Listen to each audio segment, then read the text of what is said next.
Hey, thanks for stopping by. Today we are going to make a chili. It's a lighter version than what I normally make. I usually use a beef whenever I make chili, but today, folks, I'm using ground chicken. We're going to make a creamy chicken chili, white chili. Okay, I have my pan preheated. I put some oil in there. I'm going to take my chicken.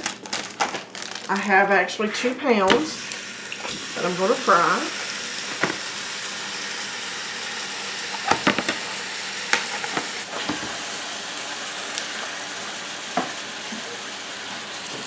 Now I just have a large onion. I'm going to cut the onion up and then we'll put it in here in just a second.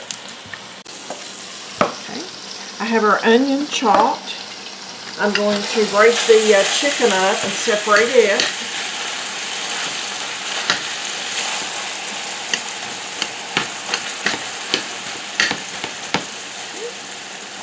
And we're just going to take the onion and put it in here. That way it cooks as the chicken cooks.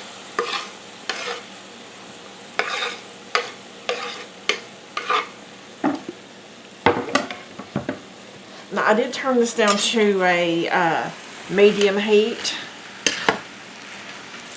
That way it doesn't cook too fast, where the chicken is a lot leaner than beef. I don't want to risk it burning.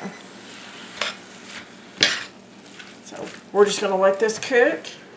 And while it cooks, we're going to do a quick cleanup of this area right here. And we're going to get the rest of the ingredients for the chili together. Okay, I moved my chicken over to another eye. That way I can work on this one. I'm right-handed, guys, and I cannot work backwards.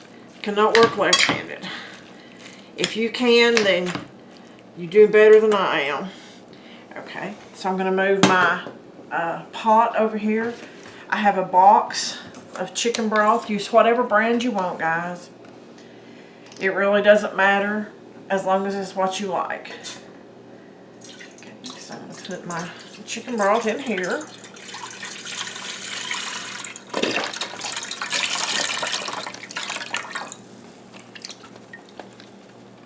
Okay.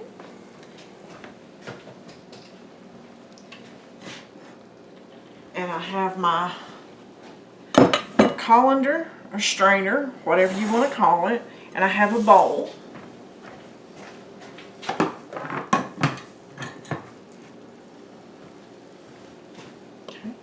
I have my beans, folks.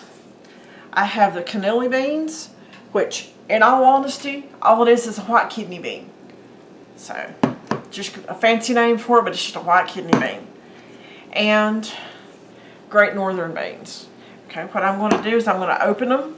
I'm going to dump them in here, and then I'm going to take them over to the sink and rinse them and get all that bean starch off, because we don't want that in the chili.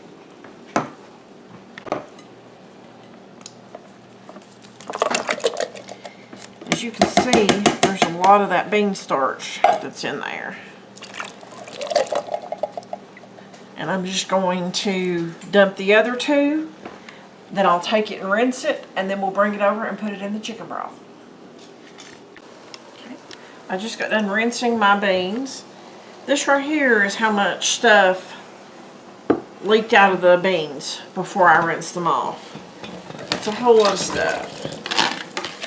Okay, so I'm just going to pour them in the chicken broth. Stir them up. And then while these are coming up to temperature, I'm going to go ahead and get my seasonings together and the ingredients that are going to make this chili different.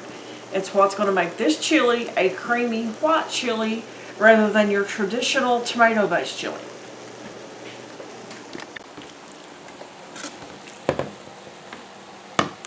Okay, I have our seasonings together.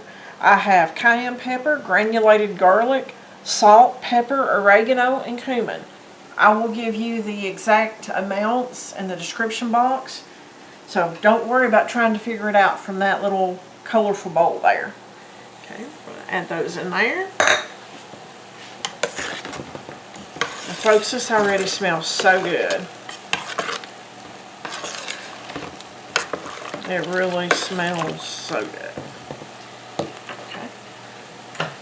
I'm going to turn my chicken off, and I'm going to put it over here, and I'm going to let all of the excess grease and oil and everything drain out of it.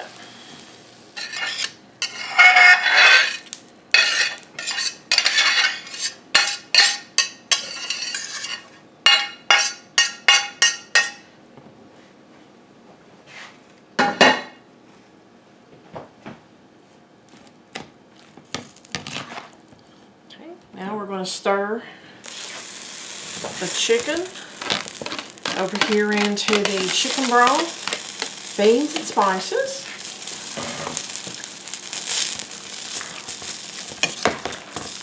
See, this looks similar, but yet very, very different from your traditional chilies. We don't always do the same boring dishes in our house. So we always have a change up. And I always look forward to this chicken chili. Okay, let me get the rest of my stuff opened, and then we'll get it in the pot. Okay, we have this all mixed up. So now, as promised, we're going to turn this chili white and creamy. Okay, this is heavy whipping cream. And I use this a lot whenever I make a taco soup, and it's really good in it. I have sour cream.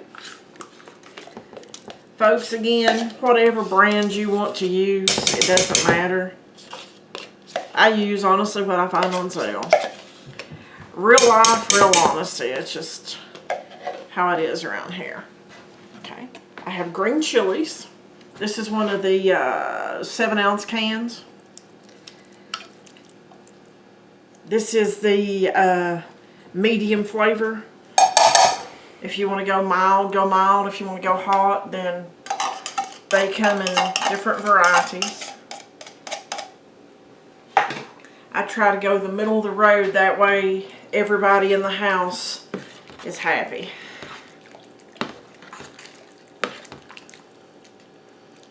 Okay. And last but not least, I have cream cheese. Folks, my hands are clean. This is the easiest way I found to get this off that paper, is just to pull it off. If you have a better way, please comment and let me know.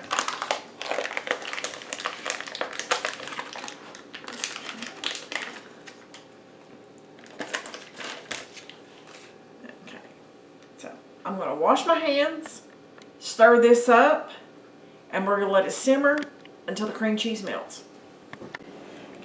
This has been simmering for about 30 minutes. Now, it's time to turn it off and grab a taste test.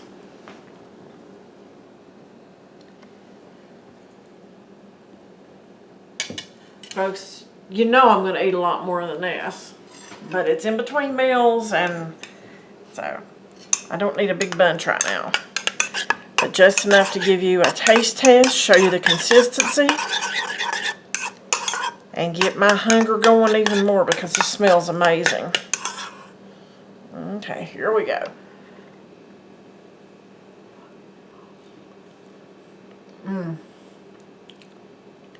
That is so good. Absolutely fantastic.